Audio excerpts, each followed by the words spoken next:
Hello student, आज हम लोग का टॉपिक है कंजर्वेशन ऑफ एनर्जी। ठीक है, एनर्जी हम लोगों ने पढ़ा क्या होता है और उसको समझ लिया, और उसमें हमने एनर्जी के वेरियस फॉर्म्स देखे, और उसमें मैकेनिकल एनर्जी का हम लोगों ने डिटेल्स देखा, और पोटेंशियल एनर्जी, काइनेटिक एनर्जी को हमने डिटेल करके देखा।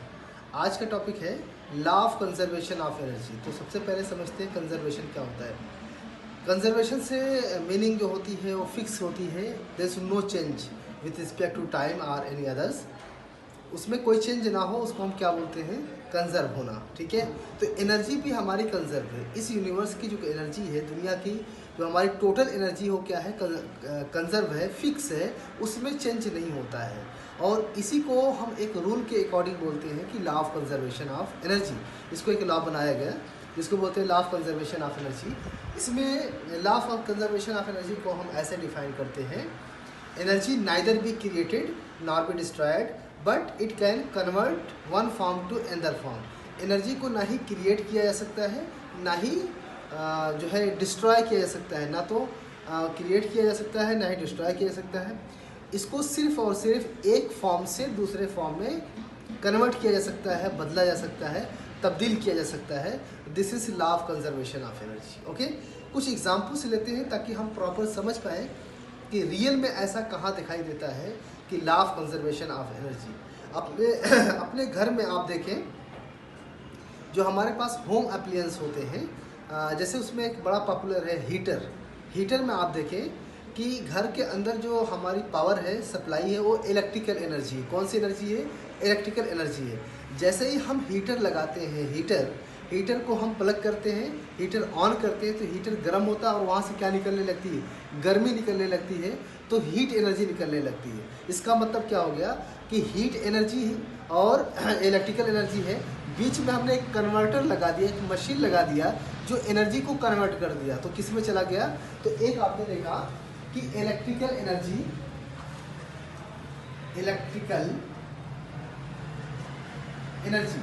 किस में चली गई? हीट एनर्जी में चली गई, हीट एनर्जी में चली गई। और बीच में जो आपने मशीन यूज किया उसको आपने कहा हीटर आपने कहा। इस हीटर की हेल्प से आपने क्या कर दिया? इलेक्ट्रिकल एनर्जी को हीट एनर्जी में कन्वर्ट कर दिया। तो नॉर्मली ये जो आपके डिवाइस है जिसको होम अप्लायंस हीटर बोलते हैं, ये क्या है? कन्वर्टर है, ये कन्वर्ट कर सकता है। इसी तरीके से आप देखिए कि सनलाइट है ना, सनलाइट, धूप, ये सनलाइट क्या है? एक एनर्जी है, इसमें हीट होती है, एनर्जी है। इसको अगर हम किसी कन्वर्टर से गुजार दें, पास करा दें, तो ये भी कन्वर्ट हो जाती है। तो ये एनर्जी, सनलाइट क्या है? टाइप ऑफ एनर्जी है। सनलाइट क्या है? Energy, type of energy. मैं इसको डायरेक्ट में लिख सकता हूँ, एनर्जी है। आपने देखा होगा सोलर पैनल आपने देखा। इस सोलर पैनल पर जब सनलाइट पड़ती है, सोलर पैनल पर जब सनलाइट पड़ती है तो क्या होता है? उसमें से करंट मिलने लगती है, बल्ब जलाते हैं हम उससे। एलईडीज बल्ब आपने देखा होगा रोड पर, और जो है गलियों में आपने देखा होगा गवर्नमेंट का सोलर प्लांट चलता है, या बड़े बड़े आपने देखा होगा स्कूल में देखा होगा, आपने मदरसा इस्लाह पे देखा होगा, बड़ा सा पैनल लगा हुआ है अगर आप विजिट किए होंगे वहाँ पर। तो इस तरीके से जगह जगह पर जो है सनलाइट से हम एनर्जी बनाते हैं। और एक किसमें चली जाती है? इलेक्ट्रिकल एनर्जी में चली जाती है। तो ये क्या हो गया? सनलाइट एनर्जी किसमें चलेगी? इलेक्ट्रिकल एनर्जी में। बीच में क्या किया? कन्वर्टर डाला। तो इसका मतलब ये हुआ कि जो हमने टाइप्स ऑफ एनर्जी देखा, जो डिफरेंट फॉर्म देखा, इन सब का अगर आप सम करें तो जो टोटल एनर्जी इस यूनिवर्स की है वो क्या है? फिक्स है, कांस्टेंट है। There is no change in the amount of energy. हम इसमें कर क्या रहे हैं? हम इसमें क्या कर रहे हैं? एनर्जी को हम एक फॉर्म से दूसरे फॉर्म में कन्वर्ट कर रहे हैं। तो ये अथॉरिटी हमारे पास है, ये एबिलिटी हमारे पास है कि हम एनर्जी को कन्वर्ट कर सकते हैं एक फॉर्म से दूसरे फॉर्म में। हम एनर्जी को क्रिएट नहीं कर सकते। जैसे आपने देखा हो कि इलेक्ट्रिकल एनर्जी को हीटर में डाला और वहाँ से क्या हो रही? हीट निकलने लगी। तो हमारे माइंड में क्या जा रहा है कि यहाँ से हम हीट एनर्जी बना रहे हैं। हीट एनर्जी एक्चुअली हम बना नहीं रहे, हम हीट एनर्जी क्या कर रहे हैं? हमने हीट एनर्जी का क्या कर दिया? फॉर्म ट्रांसफर कर दिया, फॉर्म बदल दिया। पहले वो इलेक्ट्रिक एनर्जी के फॉर्म में दिख रही थी, अब किस में चली गई, हीट के फॉर्म में दिख रही है। ऐसे आपने सनलाइट को देखा, सोलर एनर्जी को देखा, सनलाइट एनर्जी, इसको हम बोलते हैं solar energy. Energy receive from sun is known as solar energy. Solar energy चला गया। इसी तरीके से आपने देखा होगा कि ये देखो, ये रिवर है, रिवर, इस रिवर में ये पानी है, पानी फ्लो कर रहा है। इस फ्लो के अंदर टरबाइन, आपने सुना होगा नाम, आप इसका डिटेल पढ़ेंगे क्लास 10th में। टरबाइन एक मशीन होती है, जैसे अपना जनरेटर होता है ना, जनरेटर में क्या होता है, एक मशीन होती है, बाहर उसके पास इंजन होता है। इंजन को हम चलाते हैं तो जो मशीन होता है, जनरेटर की जो मशीन होती है, उसमें एक मोटा सा रॉड लगा होता है। वही रॉड क्या, उसी रॉड को इंजन क्या करता है, घुमाता है। अंदर क्या मैकेनिज्म है, क्या मशीनरी है, वो आप नहीं जानते हैं।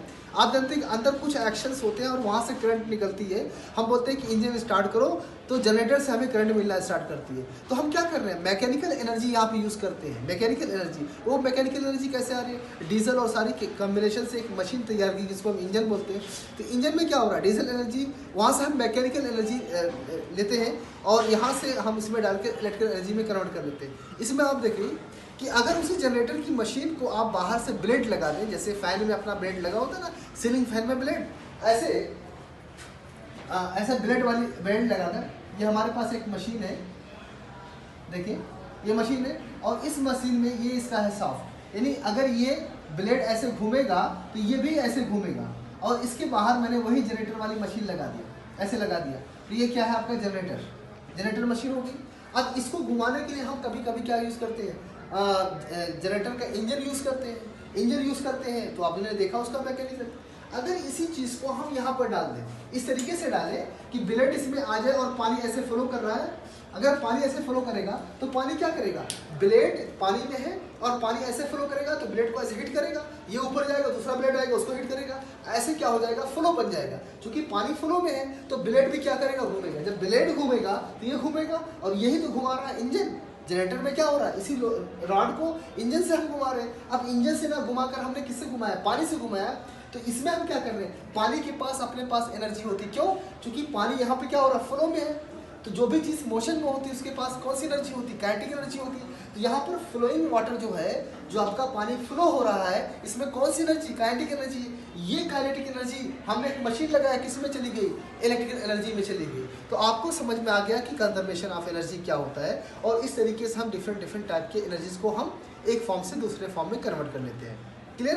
तो ये था कंजर्वेशन ऑफ एनर्जी। ओके, कितना टाइम। नेक्स्ट एक टॉपिक और ले लेते हैं इसी में, आपका है पावर।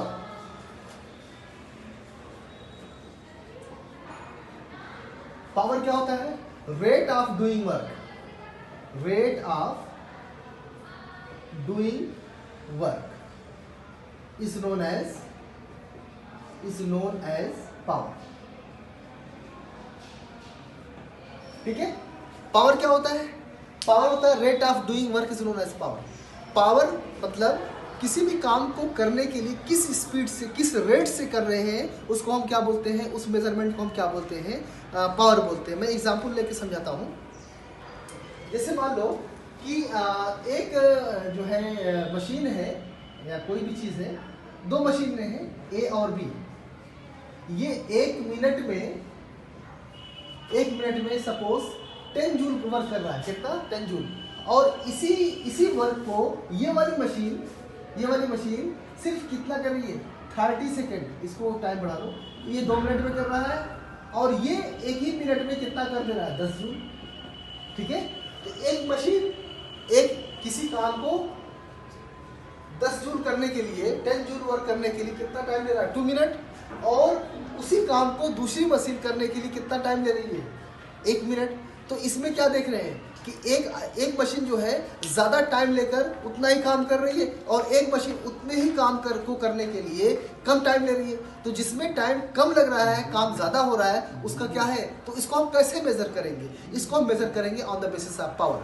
जैसे एक मोटर आपका है, एक मोटर है, मान लो कि एक मोटर है 1 घंटे में, वो मान लो कि 500 लीटर पानी को जो है टंकी में स्टोर कर रहा है, टंकी में सेंड कर रहा है, कितना, 500 लीटर।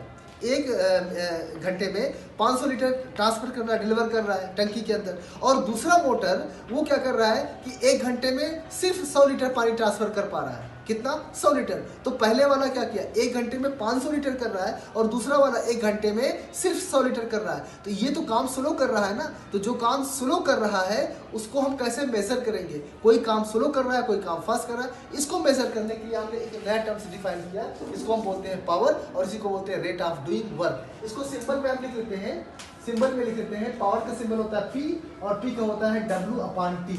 W/T मतलब रेट ऑफ डूइंग वर्क, मतलब वर्क कितना वर्क हो रहा है कितने टाइम में, इसको हम बोलते हैं पावर। और इसका SI यूनिट होता है जूल/सेकेंड, और इसी जूल/सेकेंड को हम बोलते हैं वाट,